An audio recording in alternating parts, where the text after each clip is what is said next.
incredible picture from the blimp as to how this field is deployed and how they shuffle at this 190-mile-per-hour speed. All of these cars fighting to win the 500. Look at Jarrett in the green car. He jumped down the inside. It's putting him up in the third place. A while ago, we saw Jarrett and Earnhardt were capable of pull away a little bit. They're trying.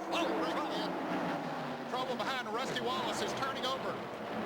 Rusty Wallace, 20 feet in the air, spinning, crashing. Well, I'll tell you, when they're running that close together and jockeying around position, you just know that things like this are going to happen. And a very unfortunate situation for Rusty Wallace. Racing back to the line. To the flag as Dale Jarrett moves around the Hutch Strickland car. At the stripe. You know, you almost feel like you're just sitting there waiting for it to happen with that big pack of cars. Unfortunately, we've seen it a couple of times. Hopefully, Rusty's okay here. Pontiac number 2, totally destroyed, at least 10 times over. Is he moving in there? I believe he is, Neil. That looks like some movement by Rusty in there. Let's hope to the Lord it is. Yeah, he's taking his helmet off, it looks like. 89 Winston Cup champion, Rusty Wallace. Had a great run going here today. Safety crews on it and in it just as soon as the field moved by. Yeah, that car had hardly stopped rolling until one safety member was right there.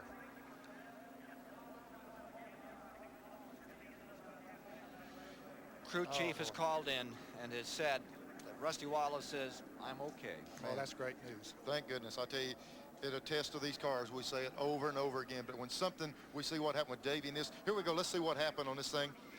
There's Jarrett. He gets in the line. The 66 car right behind Waltrip. Looked like they tapped. They touched right there, the 66. And then Rusty, he gets clipped right there, turns sideways, and we know what happened after that. The air gets out of the car. Yeah, it looked like the 66 and the 30. Look at Rusty's car, how high in the air. Real violent flips right here. Boy. Wow, similar to Darrell Waltrip here in the 400-miler in July a couple of years ago. There it is again. Another angle. Looks like Derek Cope was involved. Yeah, he clipped the 30 car of Michael Waltrip. They got together.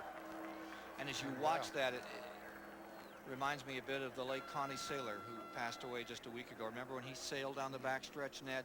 What a great racer he was, and died of cancer this past week. But he had an incident similar, except he went the whole backstretch upside down. Connie greatly missed here. Let's see, there's the 30 car.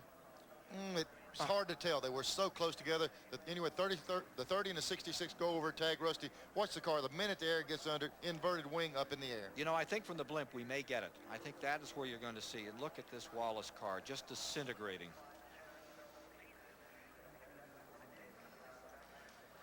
As it settled, he said, I'm okay. And the roll cage held up in that car. Yeah, he got tagged. You can see it from the blimp. Yep. The 66 coming across on the 30. It catches the number 2.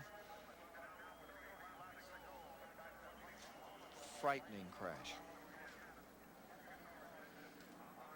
Yeah, and they said the minute the car stopped, Rusty hollered, I'm okay. So he knew he needed to call those guys. He's walked to the ambulance. We're in Jeff Bodine's car now as he goes through there. He said, I got by that one accepting that a big piece of debris off of Wallace's car hit him right in the top of the windshield. Looked like the front windshield out of Rusty's car went right over Bodine. Turns him to junk in a hurry, doesn't it? And again, remarkably, they walk away. From a rocket ship. There he was, walking to the ambulance.